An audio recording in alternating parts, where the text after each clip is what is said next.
is Preuss MBCT, and I'm going to go ahead and start video 2 of my new vlogging about intermittent fasting and fasting in general and my veganism. Anyway, so I left off on the last video about how my body wanted to do more intermittent fasting, and as I started doing it, I actually went on a 4-day fast, and now I'm kind of like, well, you know, I'm ready to do another one.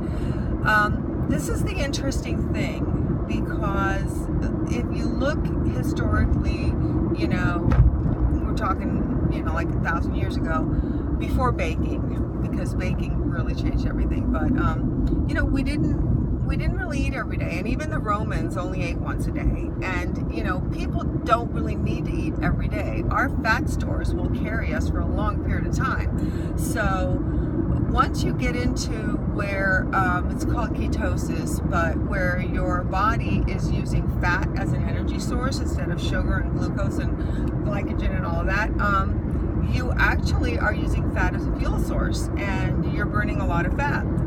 So I got into the idea of intermittent fasting, and now I've gone beyond intermittent fasting to where I really just like fasting, and I really just am, you know, feeling really good. I do drink some teas without any sweeteners. I also have the apple cider vinegar, and I'm remarkably amazed that this is happening to me. I feel like the universe has opened up a Pandora's box of wealth of information that my body needed. And here's the thing that's happening that's really interesting, is that I'm beginning to realize, like everything else in our country, or you know, in what do you call first world countries, is that we get told a lot of what we need to be doing by corporations that are selling us stuff. So it doesn't even matter what it is. Don't get me started on how I know this, but it started with my getting into education advocacy, and I became an education activist, and I started talking about the testing and the way that we are testing children, and it's inappropriate. But these testing companies, and I know this sounds like I'm off the topic, but I'm actually on the topic. These testing companies are actually telling people that it's good to test the kids, that we need to know this, and there's this whole market surrounding this whole illusion that testing the students is a good way to find out if teachers are good teachers.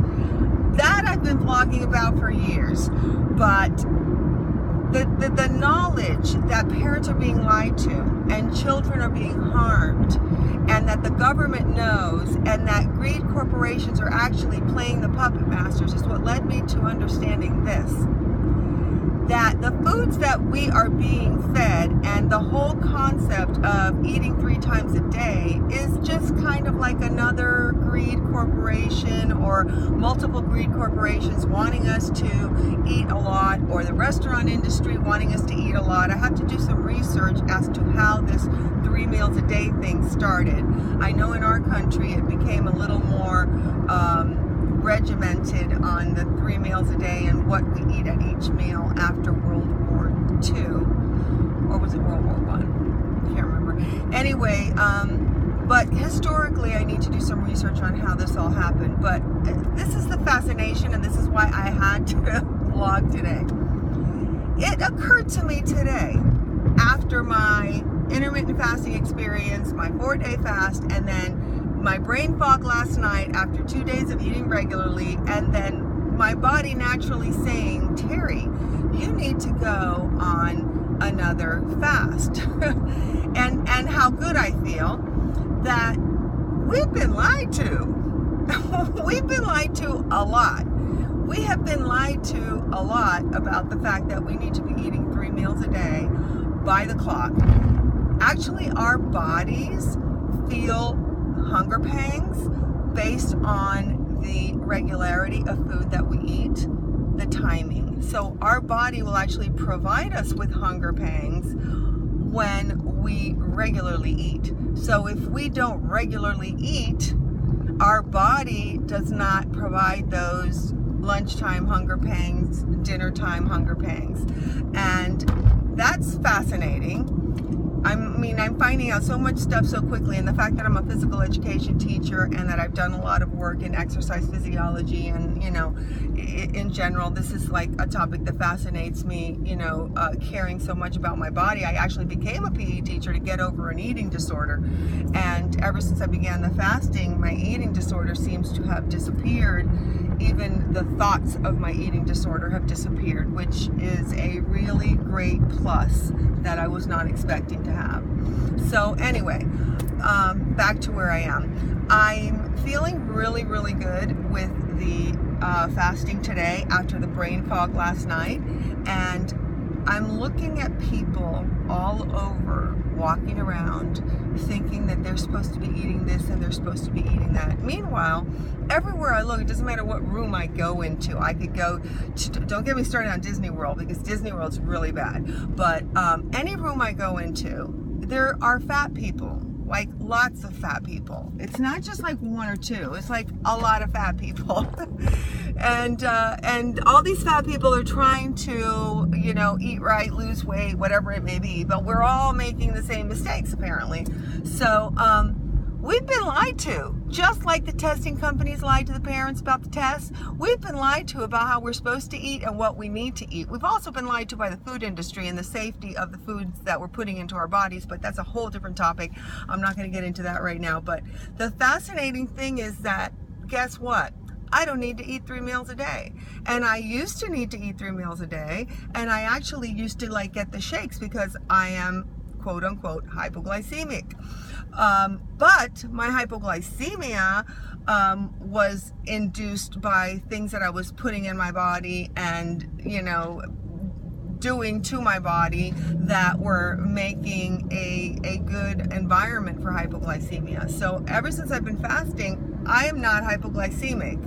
How the hell did that happen?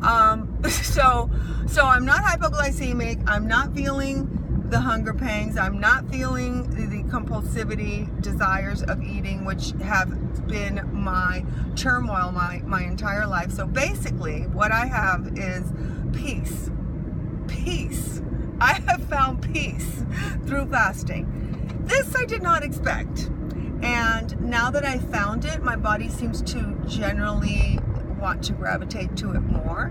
So it's like the more I've embraced the fasting, the more I want to embrace the fasting, and the longer my fasts are going. And this is quite a big thing. So I knew that I would have to start vlogging about this, because there are a lot of things that I'm passionate about, but there are very few things that I'm more passionate about than the body and the health and the welfare of our children and our population. So Terry Lopez Preuss, MBCT, just wanted to let you know that this fasting and intermittent fasting is resulting in a transformation of my body processes in a very positive way, and I'm going to continue vlogging to document what happens and how it happens, and let you know what's going on. But all I know is if I'm peaceful without eating, and I'm more peaceful without eating than I am when I'm eating, guess what? My body doesn't want to eat. My body wants to be in a fasting mode. So those are the news. And what good news they are. Have a good day, everybody. I'll keep you posted.